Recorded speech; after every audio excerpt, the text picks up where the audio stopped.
Innal hamdalillah nahmaduhu wa nasta'inuhu wa nastaghfiruh wa na'udzu billahi min shururi anfusina wa min sayyiati a'malina. May yahdihillahu fala mudilla lahu wa may yudlil fala hadiya lahu.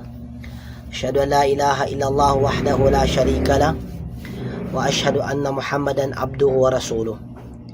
Alladzi ballaga risalata wa adda al-amana wa nasaha al-ummah wa jahada fillahi haqqa jihadi hatta atahu al-yaqin. Amma ba'd, fa ya ibadallah, Allah subhanahu wa ta'ala qala ya ayyuhalladhina amanu taqullaha haqqa tuqatih wa la tamutunna illa wa antum muslimun. Wa qala ar-rasul sallallahu alaihi wasallam ittaqillaha haythuma kunta wa atbi'is sayyi'ata al-hasanata tamhuha wa khaliqin nasa bi khuluqin hasanin, aw kama qala alayhi salatu wassalam. Mga magulang, mga kapatid sa pananampalataya, sa ating relihiyon, sa ating sinasabuhay na relihiyon, alhamdulillah, patuloy tayong nakakapagbahagi ng kaalaman. Nang tinatalakay natin naman ngayon ay patungkol sa kapanganakan ng propeta at ang kanyang paglaki sa Bani Saad.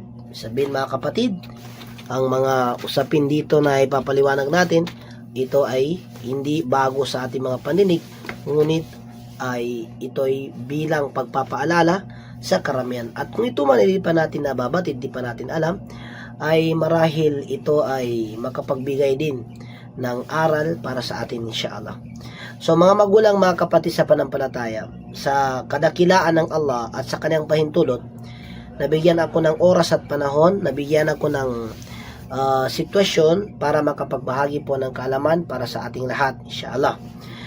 So dito mga kapatid sa panampalataya ay papasukan na po natin ang marapat na papasukin. Ngunit bago natin pasukan yon ay saksiyan naman natin na walang marapat sambahin liban lamang ang Allah. Saksiyan natin na si Propeta Muhammad ay huling sugo. Ang kanyang mga dinaanan ng ating sinusunod, abot ng ating makakaya. Naway ang pagpapala at ang kapayapaan ay ipagkaloob ng Allah sa kanyang mahal na propeta, saklaw na rin ang kanyang mga pamilya at mga kasamahan, at lahat pa ng dumaan sa kanyang mga sinabatas hanggang sa pagkawasak ng mundo ito. Alhamdulillah. Mga magulang, mga tagapakinig, mga kababayan namin sa ating relihiyon,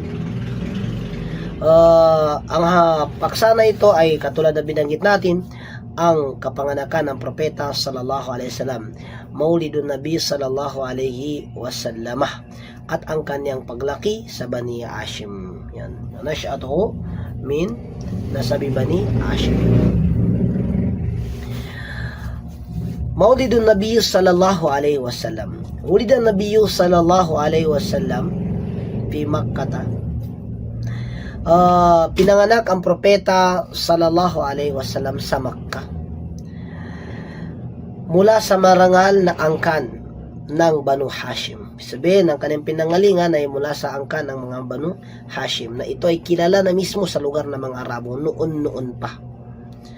Sa umaga ng araw ng Lunes sa buwan ng Rabi al-Awwal sa taon ng elepante. Sabihin, ang taon na yon, na taon ng elepante, ay yun yung panahon na maliit pa ang propeta sallallahu alaihi wasallam. Sanggol pa lamang siya, ay nagnais si Abraha sugurin ang Kaaba upang ito'y durugin, sapagkat mayroong isang lalaking nangutya sa kanyang pinatayong kanisa, kanyang pinatayong simbahan, na doon daw mag-hajj ang mga tao sa Yaman. Pinatayo niya ito, ngunit may isang Arabong nakapunta doon na ito ay pinaalam na hindi ito tama, hindi ito maayos, ito ay ginawa para sa kamalian, kaligawan.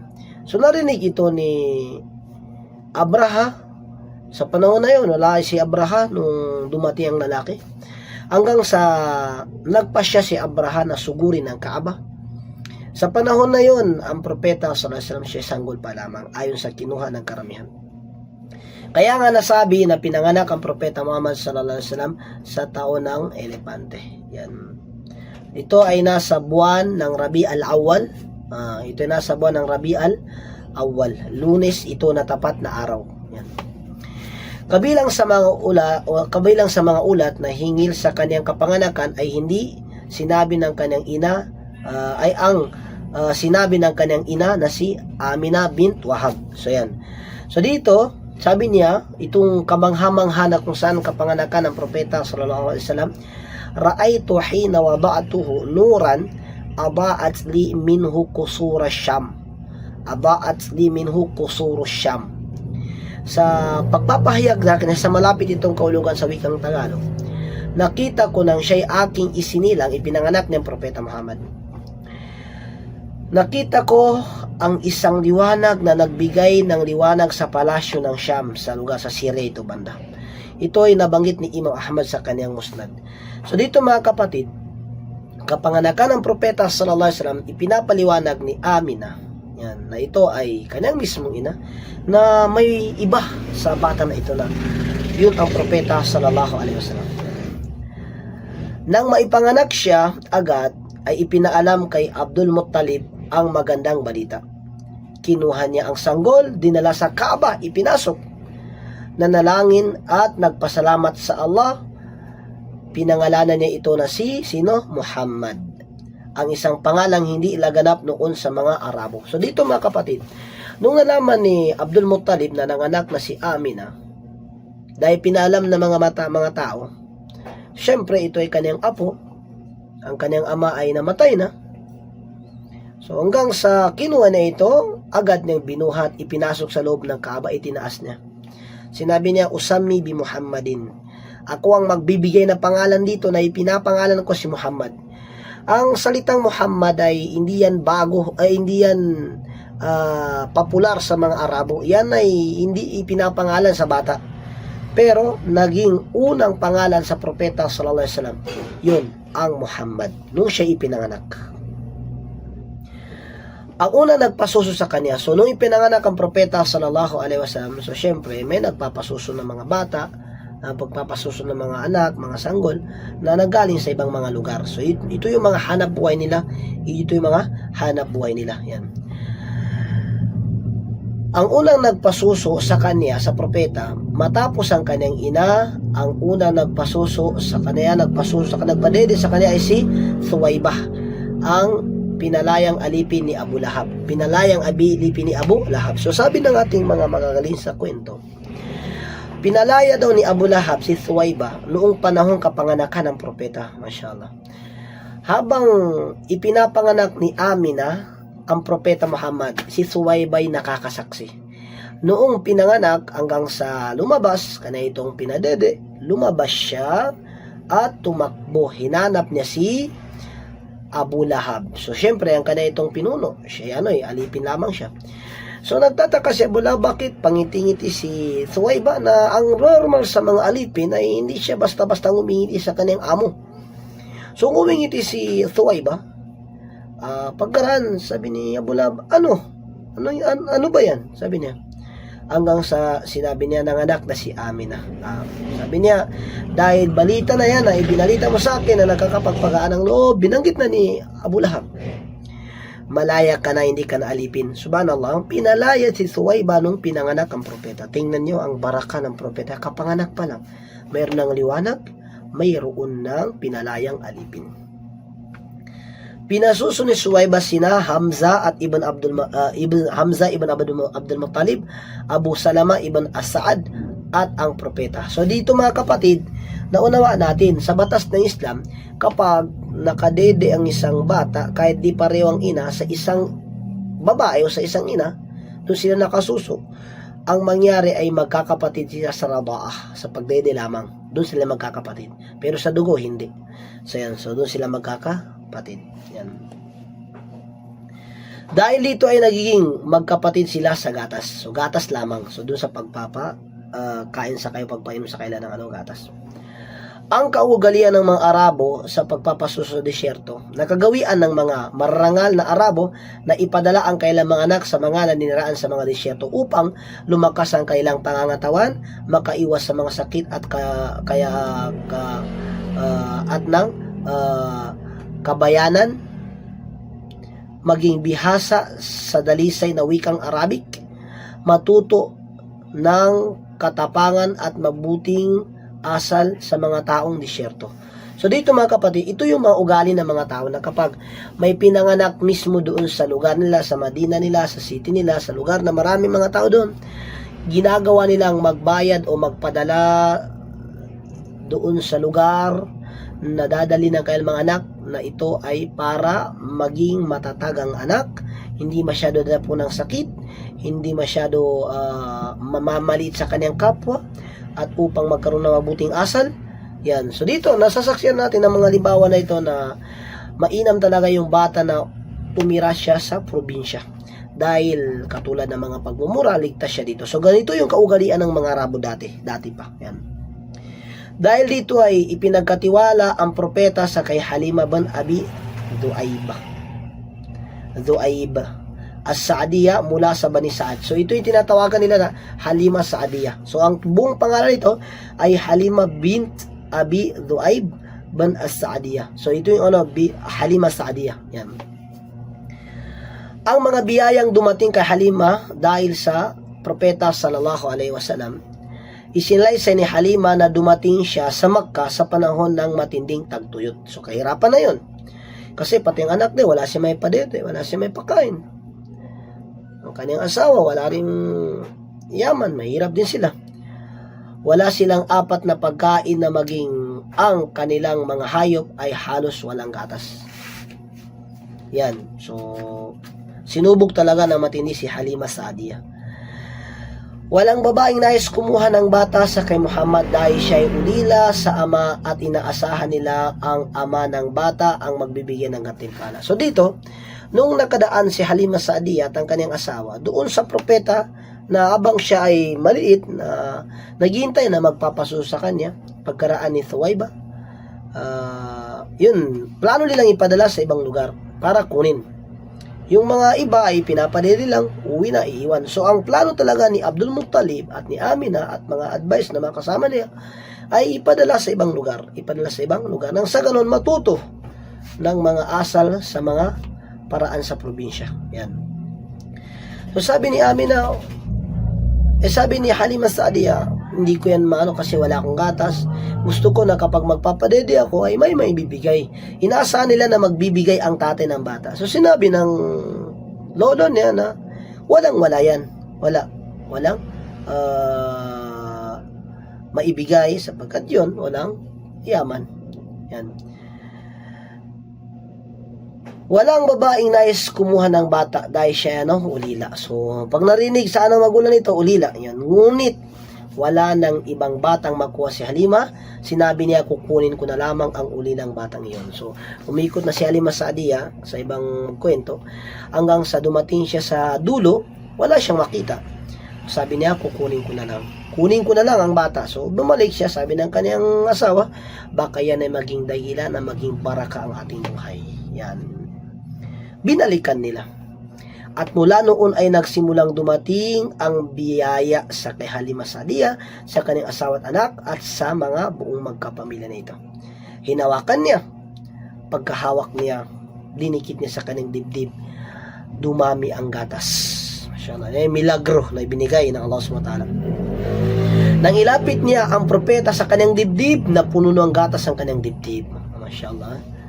Yun. Nabusog ang propeta. Nakadede ang propeta sallallahu alaihi wasallam. Nagbusog din ang kanyang anak. So yung dala niya na anak kasama nila, nakadede doon sa baraka na yun na noong kinuha niya ang propeta sallallahu alaihi wasallam. So na totoo ang sabi ng kanyang asawa na maging baraka ang buhay natin doon sa naway maging baraka ang buhay natin dahil sa batang yun. Maging ang kailang matandang kamelyo ay nagkaroon ng masaganang gatas matapos noon. So dito mga kapatid, ang kamelyo nila ay kakalungkot din. Wala, payat, magkwento pa na ito ay pilay. Yan. So, pagbilis ng kanilang asno, sabihin, sa kanilang pagbalik, sabihin yung kanilang sinakyan, ay pagbabalik na sila. So, umuwi na yung mga iba. So, syempre sa daan pa lang. So, gabi na yun. Gabi na, nabutan ng gabi. Yung paghanap ng pagpapadali sa mga bata. Ang asnong dating Pinakamabagal, pinakamahina yung asno na yun dati. Sa kanilang pangkat, naging pinakamabilis. So yun, yung asno na yun, dala-dala nila, napakabilis. Yun yung pinakamahina dati, napakabilis. Bakit? Noong pinanganak ang Propeta Muhammad, nakuha nila, naging barak ang buhay nila. Nagtaka ang kanyang mga kasamahan at nagsabi, hindi ba yan din ang asnong sinakyan mo noong umalis tayo? Di ba yan? Ang ina, mahina, bagal yan. Yan. So yan ang sinabi nila yan. Pagpapala sa kailang mga hayop. Yan. Sinabi na Halima ang kanilang mga tupa ay umuwi araw-araw. Busog na, busog. Sabihin, mayroon din mga alaga na mga kambingan, tupa doon sa kabila. Hindi katulad ng pag-uwi pa ng mga kambing ay gutom. Wala, minsan di busog. So doon, araw-araw pag-uwi ng kanilang mga tupa ay busog na busog. Punong-puno ng gatas, nakakuha ng gatas. Samantalang ang mga alagang hayop ng ibang tao ay nanatiling payat at walang maibigay na gatas. Yan. So yan ang milagro na ibinigyan ng SWT na buhay sa kay Halima Sa'diyah nung hinawakan nila ang propeta sallallahu alaihi wasallam. So yan. Sunod. Ang paglaki ng propeta sa Bani Sa'ad. So yan. So ang paglaki ng propeta sallallahu alaihi wasallam sa Bani Sa'ad dun sa kay Halima Sa'diyah. Yan. Nanatili ang propeta kay Halima sa loob ng 2 taon. Napansin nilang ang kanyang paglaki hindi katulad ng karaniwang bata. Ayun. Meron silang nahalata sa Propeta Muhammad na hindi siya katulad ng ibang batang lumalaki. May daladalang milagro, may miracles sa isang daladala nila na bata. Ayun. Mabilis siyang lumaki at naging malakas. Mayroong daladala na mabilis siyang lumaki, ang lakas niya. Nang ibalik siya ng kanyang ina, matapos ang panahon ng pagpapasuso, nakiusap si Halima na manatili pa siya sa kanila dahil sa mga biyayang kanilang nasaksiyan. So dito, ang nasa Quran kasi, ugali pa ng mga tao na 2 taon ng pagpapadede sa bata, pagpapasuso. Kahit sa panahon na yun, mga kapatid, ang advice din talaga ng doktor at ang pinakamahinang pinakakompleto, 2 taon. At binanggit na yung aya na yung na hawlaini kamilain ay ang pagpapadede sa mga bata ay nasa 2 taong kompleto. So yan. So dumating na sa 2 taon.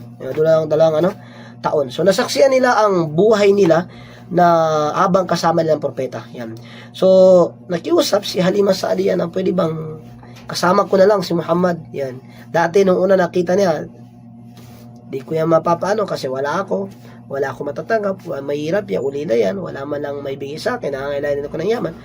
Ngayon, siya na nakikiusap na kahit wala nang bayad, kahit wala nang matanggap, pwede bang akin na muna si Muhammad? Yan, ako na lang mag-alaga. Yan. So, pumayag si Amina, so mashallah, at muling ibinalik sa Bani Sa'ad ang propeta. So, kabalik naman sa mga angka ng Sa'ad. Okay, so may mga nakakapagtaka rin na pangyayari. Noong nakabalik ng propeta sa Bani Sa'ad, may isang araw na naganap na naglalaro ang mga bata kasama ang propeta. Ang pagbibiyak ng dibdib ng propeta. Ibig sabihin ng propeta, binihak ang kanyang dibdib. So dito, nang siya ay humigit kumulang 4 na 5 taon gulang, naganap ang dakilang pangyayari na ito. Ito yung hindi basta-basta na kwento. Hindi basta-basta ang pag-opera, pagbihak, sapagkat mayroon ditong kabila na nakakapagtaka sa lahat. Isinilay sa ni Anas radiyallahu anhu, sinabi niya, Ata Jibrilun Nabiyyu sallallahu alaihi wasallam wa huwa yal'abu ma'al gilman. Fa'akhadahu fasara'ahu fashakka an qalbihi. Fastakhraja al-qalba fastakhraja minhu 'alaqatan faqala hadha hadhu syaitan minka. ثم علقه ثم غسله في طست من ذهب بماء زمزم ثم لأمه ثم أعاده في مكانه. Okay, ang kaulugan nito mga kapatid, dumating si Jibril alayhisalam sa propeta. Habang siya ay nakikipaglaro sa mga bata, kinuha niya ang propeta, inilapag sa lupa, yan, nakbayan, binuksan ang kanyang dibdib, inilabas ang kanyang puso. Ang dibdib ng propeta, biniyak, inilabas ang puso ng propeta. Yan. At may inilabas mula rito na isang namuong dugo. Yung puso, binihak pa sa loob, pagkaraan may doong namuong dugo. Sinabi niya ito ay bahagi ni syaitan mula sa iyo. Sa ano? Hadhu syaitan mink. Yan. Ito ay lugar. Ito ay pwesto. Lugar na kung saan tutuksuin ka ng syaitan. Dito siya pupwesto. Yan. Pagkatapos ay hinugasan niya ito ng sa isang gintong lalagyan gamit ang tubig ng Zamzam. So yung tist, isang lagyan, isang balde na ginto, mayroong tubig na Zamzam, yun na iniugas. Saka ito ibinilig sa dati nitong kalagayan. So yan. Binanggit ito sa isa Muslim. Binanggit niya Muslim. Pagkatapos nito ay tumakbo ang batang kalaro niya at nagsabi, si Muhammad ay pinatay. So yan, siyempre makita mo nga ba naman, biniyak ang dibdib. Yan. Ngunit nang puntahan nila ang propeta, nakita nila ligtas siya bagamat namumutla ang kanyang muka dahil sa pangyayaring naganap. Yan. Siyempre nga ba naman, makita mo yung bibiyak sa iyong dibdib, pagkaraan na ibalik din. Yan. So dito, may mga aral na makukuha dito na mahalagang aral. Ang propeta ay nasa pangangalaga ng Allah mula pa sa kanyang pagsilang. Pinagpala ng Allah ang sinumang nakisalamuha sa kanya. Subhanallah. Ang pangyayari pagbiyak sa kanyang dibdib ay paghahanda sa kanya para sa dakilang tungkulin sa pagiging sugo. Yun pala tanda ng pagiging propeta niya.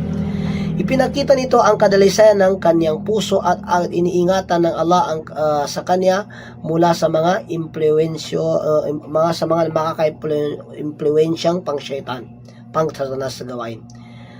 Ang buhay ng propeta bago man lang ang pagkakapropeta ay puno ng mga tanda ng mga pag-aaruga at pinili ng Allah sa kanya. So, tingnan niyo, ang pinili ng Allah SWT sa kanya ay mga mararangal, mabubuting mga tao. Yan.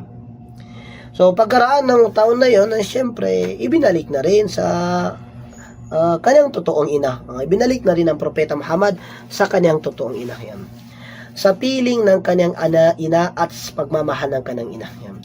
Pagkatapos ng pangyayaring pagbiyak sa kanyang dibdib, natakot si Halima Sa'diyah. Maaring mangyari sa bata, kaya't ibinilik niya ito ng kanyang tunay na ina na si Amina bint Wahab. So, ibinalik niya. Yan.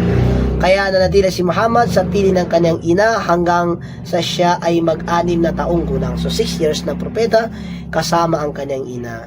Bilang paggalang sa pag-aalala sa kanyang yumaong asawa na si Abdullah bin Abdul Muttalib, nagpasya si Amina na dalawin ang kanyang libingan sa Yathrib, sa lugar to sa Madina. Kasama niya ang kanyang anak na si Muhammad at ang kanilang tagapaglingkod na si Ummu Ayman. Nanatili sila roon ng humigit kumulang 1 taon. So dito mga kapatid, sa 1 taon na yun, humigit kumulang, na panatili nila, naglakbay. Sinanino ang bait ni Amina na kahit na alam niyang bata, hindi na ahanapin ng kanyang ama, ginawa pa rin niya, ibinigay ang katarungan sa kanyang anak na ginawa niya na bisitahin natin ang libingan ng iyong ama, pupuntahan natin. So, naglakbay sila, pumunta ng Madina, 3 sila. Yan. Sa kailang pagbalik patungong Makkah, so galing siyang Yathrib, papunta ng Makkah. Si Amina ay dinapuan ng matinding karamdaman. Yan. Si Amina, bisa mga kapatid, may mga matinding pagsubok na dumating sa kanya.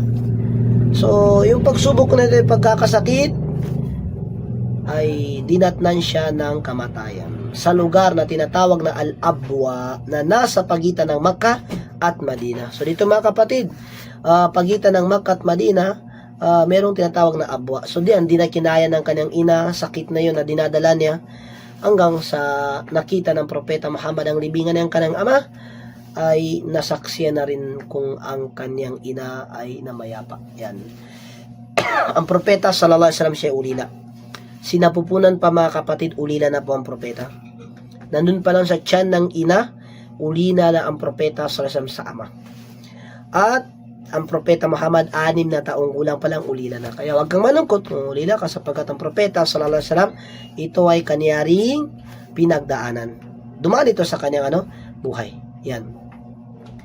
Sa murang edad ay muli namang dumanas ang propeta sallallahu alaihi wasallam sa pagsubok ng nawala sa kanyang ina. Yan. Sabihin, nawala ang kanyang ina, nawala pang kanyang ama. Yan. Sinabi ng Allah subhanahu wa ta'ala, ito yon. Alam niya jide kaya timang paawa. So yan, ang propeta nalulungkot na siya. Siyempre yung mga pagsubok na yon. So ito yon, ang propeta sallallahu alaihi wasallam ay ikinuwento ng Allah para sa kanya nung siya naging propeta na. Alam niya jide kaya timang paawa. Hindi ba? Natagpuan ka ng Allah isang ulila na binigyan niya ng masisilungan, ibig sabihin paawa, aahon, tutulong, magliligtas, mag-aaruga, binigyan ka. Yan. Binanggit sa Surat Ad-Duha. Yan.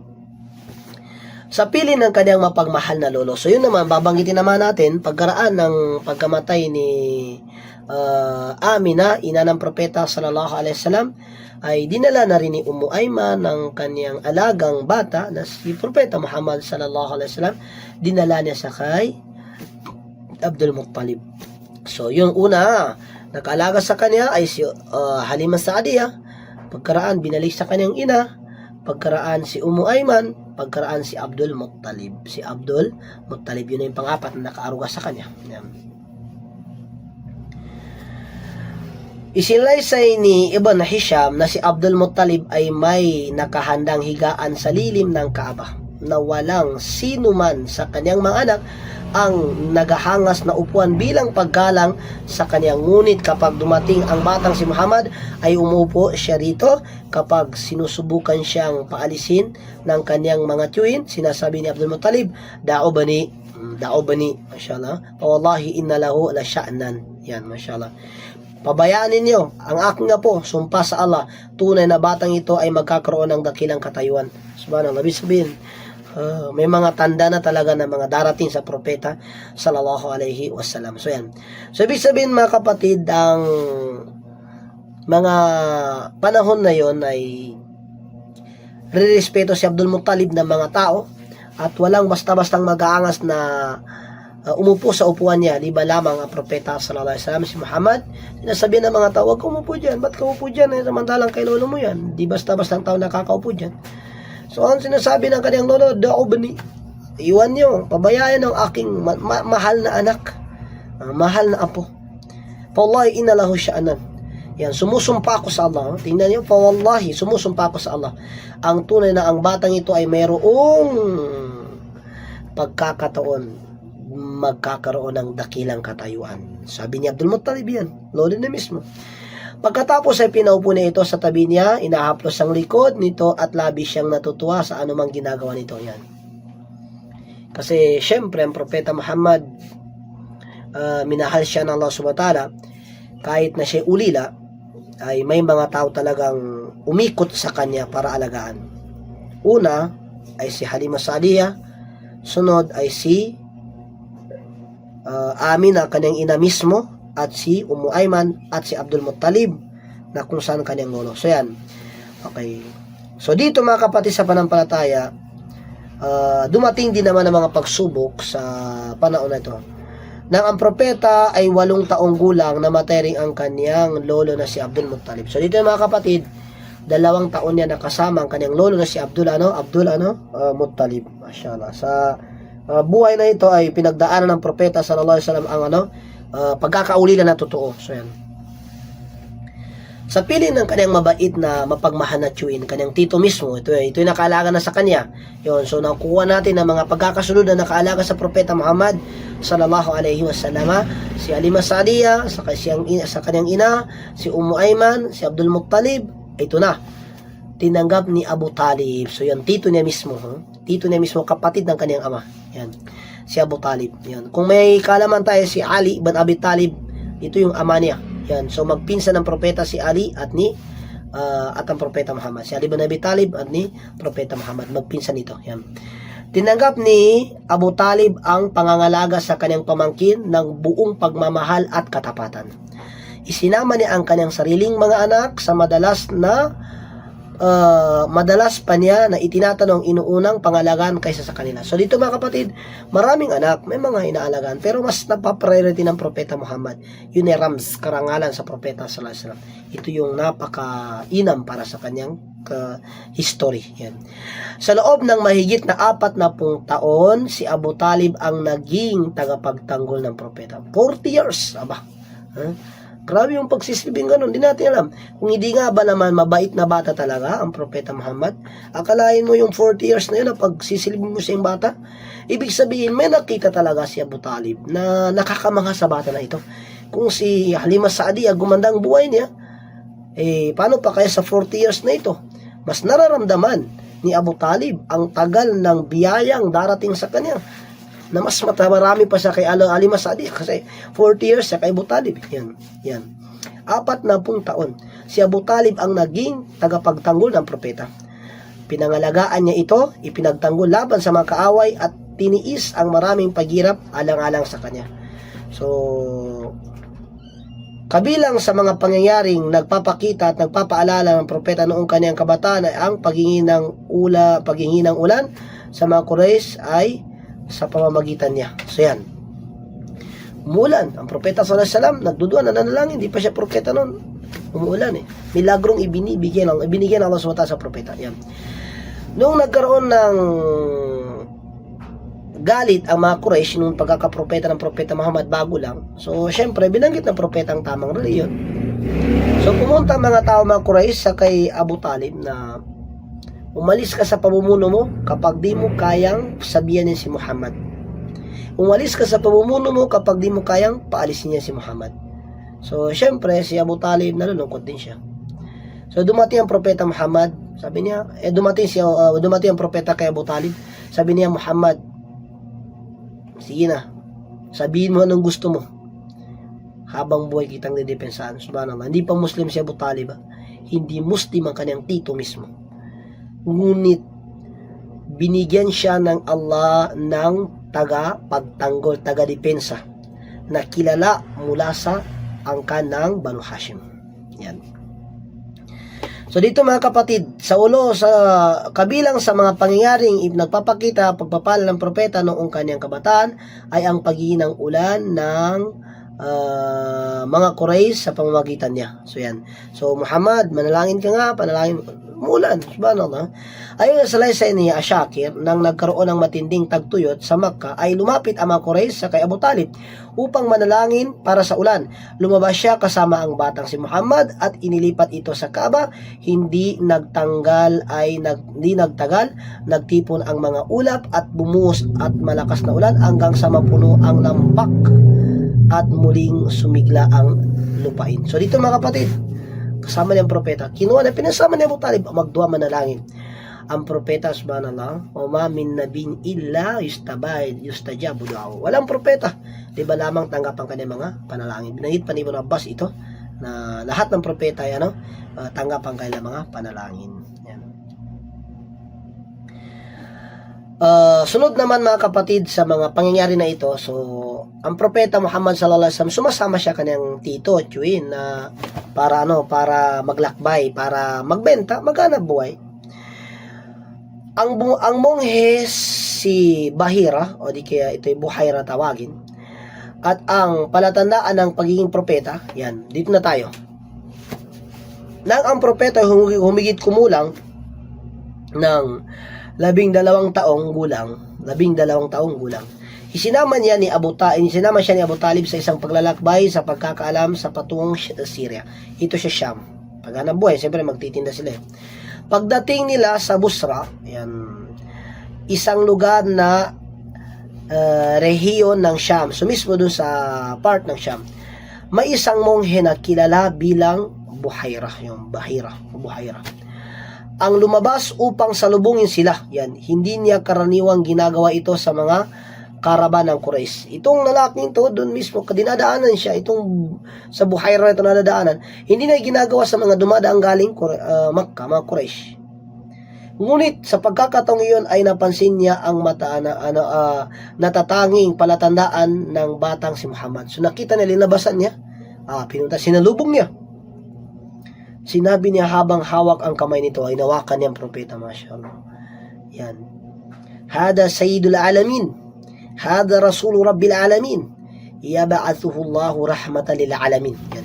Ito ang magiging pinuno ng mga nilalang. So ito bata mismo. Ito ang sugo ng Panginoon ng mga nilalang. Isusugo ng Allah SWT bilang awa sa lahat ng mga nilalang. Yan. Bisabihin mga kapatid, ipinakilala niya dito ang propeta sallallahu alaihi wasallam na siya ay merong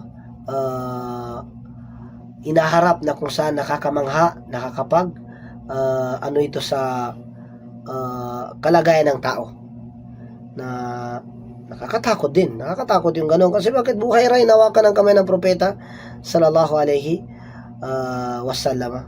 Yan.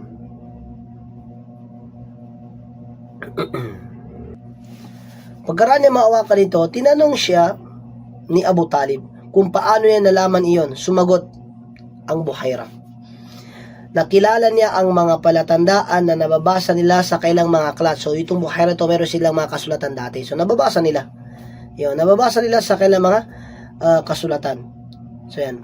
Kabilang sa tatak o ang pagkakapropeta sa pagitan ng mga balikat. So, yan. Nakita namin so merong balikat, patik, isang tanda na kung saan sa likod ng propeta sallallahu alaihi wasallam. Dahil sa pangamba na makilala siya ng mga kaaway at mapahamak, pinayuhan niya si Abu Talib ibalik agad ang bata sa Makkah, kaya naman hindi ipinagpatuloy ni Abu Talib ang paglalakbay, agad sa ibinalik ang propeta. So dito, sabi ng Buhaira, meron naman magandang puso na sabi niya, ay balik mo, kasi pagdating dun sa dulo ay pipinsalain nila yan. Ibig sabihin, meron din mga kasulatan na nabasa ng mga tao sa dulo sa part ng Sham. So yan. So sabi na ibalik mo. Sa history pa na pagkukwento ay ang ama nito sino? Sabi ni Abu Talib, ako. Sabi na hindi pwedeng ama ng batang yan na buhay pa dahil nakasulat sa history mo na ang bata na yan na propeta ay ang kanyang amay patay. Hanggang sa sinabi niya, anak ng aking kapatid. Yan, anak ng aking kapatid. So yan, yun ang palang totoo na amin ni Abu Talib. Kasi bakit? Dahil baka pinsalain nila kaya inangkin niyang anak niya. Yan. Sabi na ibalik mo. Naibalik niya Abu Talib ang bata. Yan. So, ang panahon ng propeta sallallahu alaihi wasallam nung siya ay nasa pagbibinata na, ay mayroong naganap na Harb al-Fujjar, gera, digmaan. Yan, digma, bisan Fujjar, Harbul, Fujjar, bisan Fujjar ay digmaan ng kalapastangan, mga pagsuway.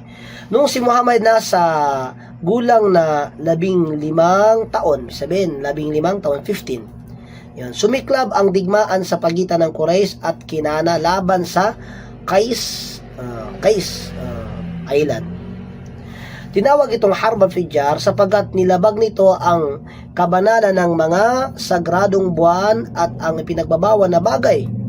Nasaksihan ng propeta ang digmaang ito, ngunit hindi siya naging mandirigma. Ang kanyang naging tungkulin ay ang pag-abot ng mga palaso sa kanyang mga tiyuhin. Sabihin, Tagalog lang, kumbaga sa ating mga basketballista, mga water boy. So, yun na nangyari sa propeta, taga ito. Hindi siya mismo yung warrior talaga na sumali doon na parang hero. Hindi, yan. Ito ay isa sa mga patunay na ang kung paano inilayo siya ng Allah sa mga gawain ng kamangmangan at pagdanak ng dugo. So, ibig sabihin, hindi siya sumali doon sa giyera. Bagkus, taga-buhat lang siya. Hindi siya nakasaya doon mismo.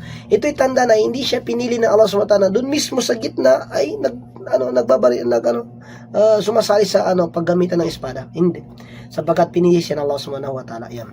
Samahang al-Fudul. Ito yung samahan al-Fudul. Ibig sabihin ito, pagkatapos ng digmaan, nagtipon ng ilan sa mga maranaangkan ng Quraysh upang bumuo ng isang samahan para sa pagtatanggol sa mga naapi at pagbibigyan ng makatarungan sa sinumang nalalapastangan. Yan. Tinawag itong Hilf al-Fudul. Half al-Fudul. Dumalo dito ang propeta Muhammad at kalaunan matapos siyang hiranging sugo ng Allah, sinabi niya, laqad shahidtu fi dari Abdullah ibn Jud'an hilfan ma uhibbu anna li bihi humran na'am walau ud'a bihi fil Islam la ahbabtu. Sabi niya, nasaksiyan ko sa bahay ni Abdullah bin Jud'an ang isang kasunduan na hindi ko ipagpapalit kailan, hindi ko ipagpapalit sa pinakamahalagang pulang kamelyo. Yung pulang kamelyo, ito yung isa sa mga sikat papula na kapag may kamelyo ang tao daw sa lugar ng mga Arabo, ito daw biyaya, ito daw biyaya, nagiikom daw ng biyaya ito. So, yung mga panahon ng Jahiliya. At kung ako ay ayaan sa katulad ito sa panahon ng Islam, ay tutugon ako. So, yun ang propeta sallallahu alaihi wasallam. ay maraming dumidepensa sa kanya. Binanggit sa Musnad Ahmad. Ipinapakita ito ang kahalagaan ng katarungan at pagtulong sa napi maging bago pa man ang pagdating ng Islam. Isabihin mga kapatid, itong pagtitipon na ito ay nagkaisa sila na tutulungan talaga mga inapi, mga pinapahirapan. Yan. Sabi niya, sinabi niya, ma ba'athallahu nabiyan illa ra'al ganam. So dito na mga kapatid sa panampalataya na ano yung pangunahing hanap buhay. Okay. Noong kanyang kabataan, nagpapastol na siya. Nag-aalaga siya ng kambing ng mga tupa. Nagpapastol ng mga tupa ang propeta sa Banu Saad. So yan. At para sa mga taga Makkah. So nag-aalaga ang propeta ng kambing. Naghirap siya. Isabihin, hindi lang yung mga nagsasabi na mga tunay na nakaranas ng paghirap, yung mga nakadaan sa mga 1990s and 80s. Ang propeta sallallahu alaihi wasallam ay maliit pa, nakaramdam din talaga ng paghirap. So mga nagtrending sa mga ganyan. So ang propeta maliit pa talaga siya, ay dumana talaga siya ng paghihirap na totoo. Yan. Sabi diyan, walang propetang isinugo ng Allah maliban na siya ay nagpapastol ng mga tupa. So, ibig sabihin lahat pala ng propeta, nagpastol. Kaya sabi natin mga wala na magagaling sa sira, kaya nga, ang mga propeta ay binigyan ng Allah SWT ng matinding pagsubok na magpastol dahil upang masubukan ng mga tiis, mga pagsubok. Kasi, sa totoo, isa sa mga mahirap alagaan na hayop ay ang kambing. Ilain mo, tatakbo. Pabayaan mo, paliko-liko. Ang hirap kontrolin ang kanyang isipan. So yan, so para masubukan ang tiis, yan mo malalaman ang totoong sabar mo kapag nag-aala ka ng kahit 10 kambing lang, malalaman mo kung totoo ka talagang matiisin. Yan. Binanggit ni Imam Al-Bukhari yan. Sa gulang na 25, so sabihin na 25, siya ay naging mangangalakal para sa Khadija bin Khuwailid radhiyallahu anha yan. Dahil sa kanyang katapatan, paging mapagkatiwalaan, ang mabuting asal, siya ay naging kilala sa Makkah bilang Al-Amin, kilalang Al-Amin. Sabihin ng Al-Amin, sa taga-Arabic nito, Al-Amin, sa Tagalog, ay ang mapagkakatiwalaan. So, nung napagkatiwalaan ng propeta sallallahu alaihi wasallam, so syempre, nagbuo ng kwento na may mga pagitan sa pagitan ni Khadija at propeta. Meron silang tagapamagitan, kasama sila Sinapisa, kasama doon Sinapisa, at kabilang na yung mga kasama niya doon na bilang dahilan ng pagkaabot ng mga kwento sa pag-aasawa ng propeta. Yan. Ang pagpapakasal sa Khadija radhiyallahu anha. Sabi diyan, matapos ng matagumpay ang paglalakbay sa pangkalakalan sa Syam, nakita ni Khadija radhiyallahu anha ang pambihirang katangian ng propeta na narinig niya mula sa kanyang mga lingkod na si Maisra, isang lalaki, ang tungkol sa kanyang katapatan, mabuting pag-ugali at marangal at pakikitungo. So dito mga kapatid, ang propeta Muhammad, napakabarakat talaga ng kanyang mga napupuntaan. Yan. Si Halima Sa'diyah gumandang buhay. Si Abdul Muttalib, sumaya siya dahil sa kanyang apo. Si Abu Talib, nagkaroon siya ng magandang pagsuporta sa Islam. At ito naman mga kapatid, nung nakapagtrabaho ang propeta sa kay Khadija radhiyallahu anha, nakita niya ang pagbabago ng kanyang business dahil doon. Yan. At kinukwento ni Maisra, isang lalaking utos-utusan ito ni Khadija, na may katangian ng propeta, ang mabait siya. Yan. Sa pamamagitan ni Nafisa bin Amunya, ipinaabot ni Khadija ang kanyang hangarin na mapangasawa si Muhammad. Tinanggap ito ng propeta ang nasadya sa kanyang mga tiyuhin upang mamanhikan. So yan, pumunta ang propeta sallallahu alaihi wasallam at kinausap ang kanyang mga pamilya. Sa ibang mga history pa ay tumatanggi ang kanyang mga tito. Sabi, Muhammad, mahirap lang tayo. Ang hinaharap mo ay malaking tao, malaking pamilya. So ang propeta Muhammad nalulungkot siya dahil nais na rin niyang makapagpahinga. Yan. Si Khadija ang unang asawa ng propeta at hindi siya ang nag-asawa ng iba habang siya ay nabubuhay. So dito, habang buhay pa si Khadija, walang plano ang propeta Muhammad na magdagdag. Sa kanya ipinanganak ang lahat ng mga anak ng propeta maliban sa kay Ibrahim. Yan. Siya rin ang naunang kanyang sa naniwala. Siya rin ang unang naniwala sa pagkakapropeta ng Muhammad nung naging propeta Muhammad, at pinakamalaking katuwang niya sa da'wa sa pagtitiis sa landas ng Allah Subhanahu wa Ta'ala. So si Khadija naglaan ng yaman, nagdaan ng suporta. Yan. So sa pahayag pa ng propeta Muhammad, sabi niya, si Khadija ang naniwala sa akin nung panahong pinagsinungaling ako ng mga tao. Si Khadija ang kumimkim sa akin, kumupkup sa akin nung panahon na itinatakwil ako ng mga tao. Si Khadija yung nagbibigay sa akin nung panahon na pinagdadamutan ako ng mga tao. So yan. So narito mas maayos na pagkakahayag dito mga kapatid, na itong siya rin ang unang naniniwala sa kanyang pagkakapropeta. So yan, naniniwala. Magsaksi mismo, nagmuslim si Khadija na pagkapropeta ng propeta sallallahu alaihi wasallam. Yan. Sa piling ng kanyang mapagmahal na ina. Yan.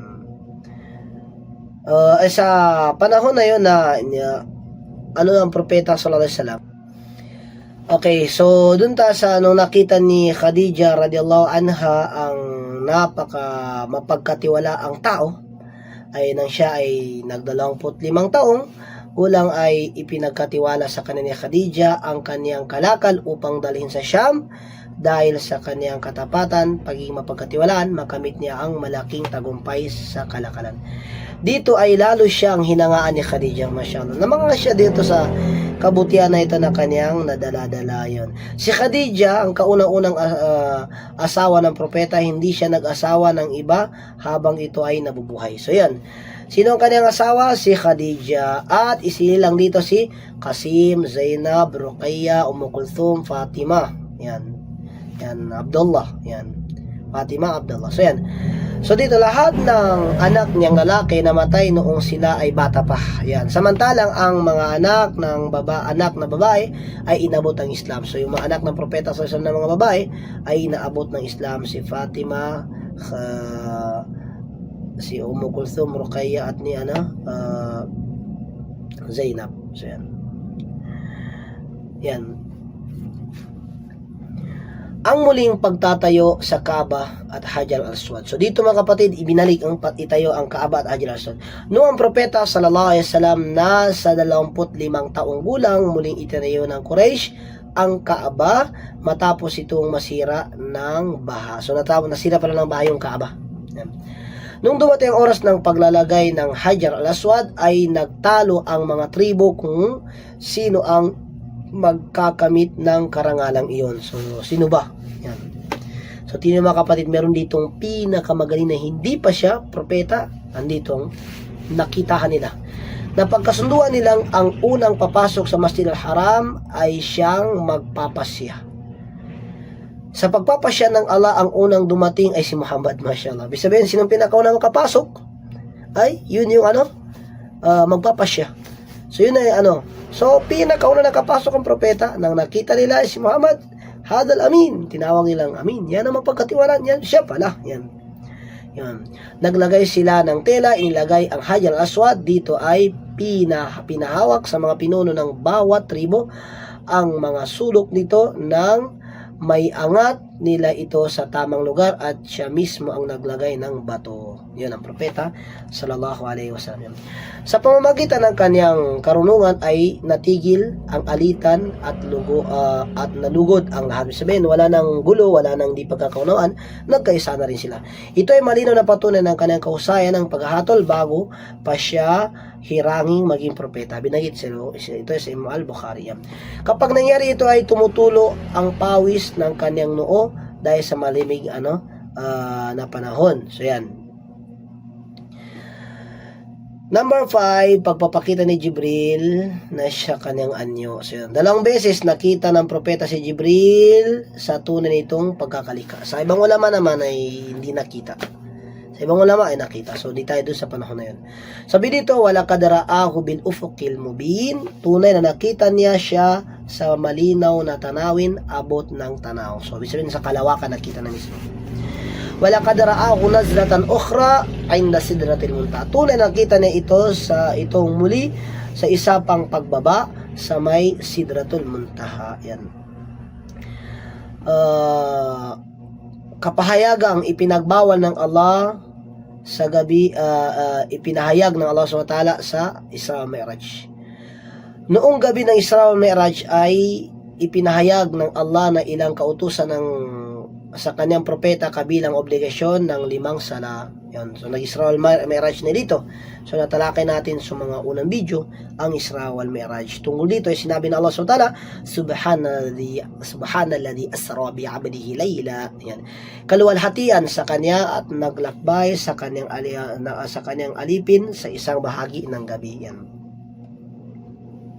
Pang-7.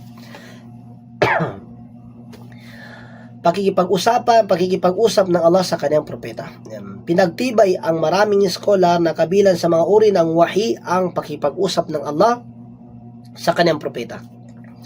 Nang walang anghel na natatagpuan sa ilang pagkakataon gaya na nangyari na sinabi ng Mi'raj. Walang anghel na pagitan, di ba lamang na ang Allah at ang propeta nag-usap. Yan. Tulad ng sinabi ng Allah SWT sa kay Musa alayhisalam. Yan. Wa kallama Allahu Musa taklima. At tunay na nakipag-usap ang Allah sa kay Musa tuwirang pakipag-usap. Yan. Yan. So dito mga kapatid, sa history na ito ay mayroong mga aral na dapat na gawin natin sa mga history na narinig natin sa pamumuno at kagandaang asa ng propeta nung panahon propeta at di siya propeta. Ang pansamantalang pagkaputol ng revelasyon ay nagturo sa propeta na pagtitiis, pagtitiwala sa Allah at pananabik sa kanyang gabay. So kasi tumagaling pagbaba ng wahi. So ang propeta, meron siyang foundation, nagtitiis na siya. Ipinapakita rin ito ang mga kapahayagan na hindi bunga ng sariling pag-iisip ng propeta kundi isang biyayang ipinadadala ng Allah sa panahong kanyang nais. Ibig sabihin, nalalaman ng marami na ang mga wahi na dumarating sa propeta ay hindi yung gusto ng propeta. Doon sa gusto ng Allah. Nang bumuha ang mga talata surah Al-Mudaththir, nagsimula ang dakilang tungkulin ng propeta bilang tagapagbabala at tagapaghatid ng mensahe ng tauhid sa buong sangkatawan. Mula noon ay hindi na tumigil ang liwanag sa kapahayagan hanggang sa magkumpleto ng Allah SWT ang kanyang relihiyon. So dito mga kapatid, maraming dinanas ang propeta Muhammad pagkaraan dumating ang wahi na buo ng surah Al-Mudaththir. So yan mga kapatid sa panampalataya, naway nagsilbi at nakabuluang aral ang pagkuha ng history na ito. Inshallah, patungkol sa history ng Propeta Muhammad sallallahu alaihi wasallam. Sallallahu ala nabiyina Muhammadin wa ala alihi wa sahbihi ajma'in. Wa man tamassaka bi sunnati ila middin. Assalamu alaikum warahmatullahi wabarakatuh.